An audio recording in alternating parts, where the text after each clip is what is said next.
అదే RTV app వార్తల్ని క్షణాల్లో చదివే అవకాశం ఉంటుంది. ఒక న్యూస్ పేపర్, ఒక టెలివిజన్ ఛానల్ మీ చేతుల్లో ఎప్పుడు ఉంటాయి. ఆంధ్ర ప్రభుత్వం బడ్జెట్ ప్రవేశపెట్టింది. ఈ నేపథ్యంలో మనతో పాటు మాట్లాడడానికి రాష్ట్ర నాయకులు మనతో పాటు ఉన్నారు. వైవి వెంకటేశ్వరరావు గారు మనతో పాటు ఉన్నారు. ఆయనతో మాట్లాడి మరిన్ని వివరాలు తెలుసుకునే ప్రయత్నం చేద్దాం. సార్ చెప్పండి సార్, ఈరోజు చూసుకుంటే ఆల్రెడీ ఇప్పటికే కేంద్ర ప్రభుత్వం అయితే బడ్జెట్ ప్రవేశపెట్టే పరిస్థితి మనకు కనిపిస్తుంది. అయితే ఈ బడ్జెట్ వల్ల మన రాష్ట్రానికి ప్రయోజనం ఎంత మేరకు ఉందంటారు? ఇప్పుడు బీజేపీ రాష్ట్రానికి మరొకసారి దగా చేసింది, మరొకసారి మోసం చేసింది.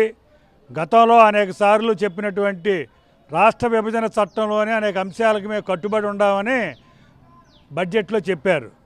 కానీ ప్రత్యేక హోదా గురించి ప్రస్తావన లేదు, రైల్వే జోన్ గురించి ప్రస్తావన లేదు, విభజన చట్టంలోని హామీల గురించి అసలు ప్రస్తావనే లేదు. పైగా పోలవరం ప్రాజెక్టుకి మేము ఫండ్స్ ఇస్తామని చెప్పారు. ఎన్ని ఫండ్సో ఇప్పటివరకు కేటాయించలేదు.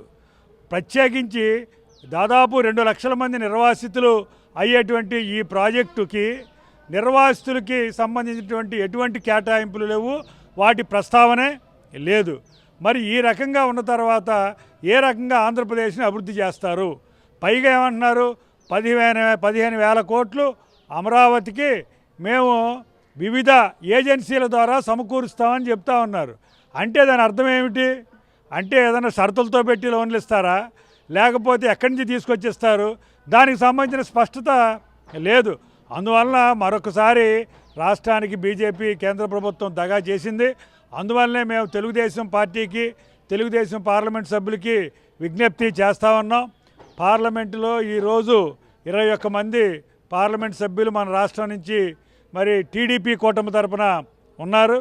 మరి రాష్ట్రానికి సంబంధించిన హక్కుల మీద కేంద్ర ప్రభుత్వం మీద ఒత్తిడి తీసుకురావాలని, పార్లమెంటులో పోలవరానికి స్పష్టమైన నిధులు కేటాయించాలి, నిర్వాసితులకి స్పష్టమైన నిధులు కేటాయించాలి, ప్రత్యేక హోదా గురించి కూడా మరొక్కసారి ఈ పార్లమెంటులో గళమెత్తాలని మేము ఈ సందర్భంగా డిమాండ్ చేస్తూ ఉన్నాం. అయితే ప్రధానంగా చూసుకుంటే ఈరోజు ఈ కూటమి ప్రభుత్వంలో భాగంగా చూసుకుంటే ప్రధానంగా సెంటర్లో చూసుకుంటే బీజేపీ అయితే కనిపిస్తుంది. బీజేపీ ఆధారపడైతే మాత్రం ఈరోజు స్టేట్లో ఈ టీడీపీ ఉన్న పరిస్థితి మనకు కనిపించింది. ఈరోజు అదే క్రమంలో చూసుకుంటే ఈ 5 సంవత్సరాలు కూడా ఇదే విధంగా బడ్జెట్ ప్రవేశపెడితే మన రాష్ట్ర పరిస్థితి ఏ విధంగా ఉంటుంది అంటారు? ఇప్పుడు గతంలో 5 సంవత్సరాలు వైసీపీ పాలనలో రాష్ట్రానికి బీజేపీ ద్రోహం చేసింది.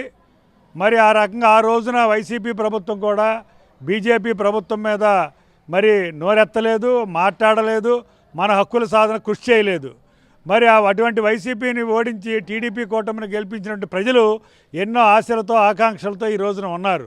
మరి అటువంటి సందర్భంలో ప్రజల పక్షాన పార్లమెంటులో ఈరోజు స్పందించాల్సినటువంటి బాధ్యత మరి టీడీపీ కూటమికి సంబంధించినటువంటి పార్లమెంటు సభ్యుల మీద ఉంది. అందువలన బీజేపీ ప్రభుత్వం నుంచి మన రాష్ట్రానికి సాధించుకునే దానికోసం పార్లమెంట్ సభ్యులు పార్లమెంటులో పోరాటంతో పాటు మరి కలిసి వచ్చేటువంటి అన్ని సంఘాలు, సంస్థలు, పార్టీలను కూడా కలుపుకొని కేంద్ర ప్రభుత్వం మీద ఒత్తిడి తీసుకురావాలని మేము డిమాండ్ చేస్తూ ఉన్నాం.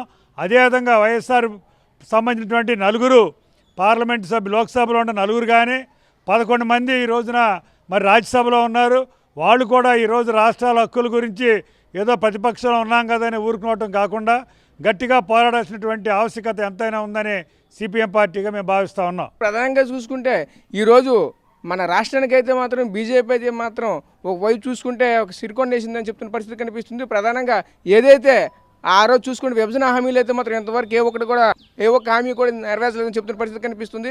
అదేవిధంగా మరోవైపు చూసుకుంటే ప్రధానంగా మన రాష్ట్ర రాజధాని అయినటువంటి అమరావతిని అయితే మాత్రం ఎంతవరకు కూడా ఎక్కడ కూడా ఒక రాయి కూడా వేయలేదని చెప్తున్న పరిస్థితి కనిపిస్తుంది. అదేవిధంగా మరోవైపు చూసుకుంటే విశాఖపట్నంకి వచ్చేసరికి అసలు రైల్వే జోన్ కానీ, అలాగే మరోవైపు చూసుకుంటే ఈ స్టీల్ ప్లాంట్ కానీ ఎటువంటి అభివృద్ధి పదంలో నడిచేటువంటి బిల్లులో మాత్రం ఎటువంటివి పెట్టలేదని చెప్తున్న పరిస్థితి కనిపిస్తుంది. ఏదేమైనా ఈసారి చూసుకుంటే ప్రధానంగా ఈ బడ్జెట్లో మాత్రం ఆంధ్రప్రదేశ్కి అయితే మొండిచే చూపించిందని చెప్తున్న పరిస్థితి మనకు కనిపిస్తుంది. కెమెరా పర్సన్ నాయుడుతో రాజేష్, ఆర్టీవీ విజయనగరం నుంచి. మరిన్ని వీడియోస్ కోసం ఛానల్ ని సబ్స్క్రైబ్ చేయండి, లేటెస్ట్ అప్డేట్స్ కోసం వాట్సాప్ ఛానల్ ని ఫాలో చేయండి అండ్ లింక్ డిస్క్రిప్షన్ లో ఉంది.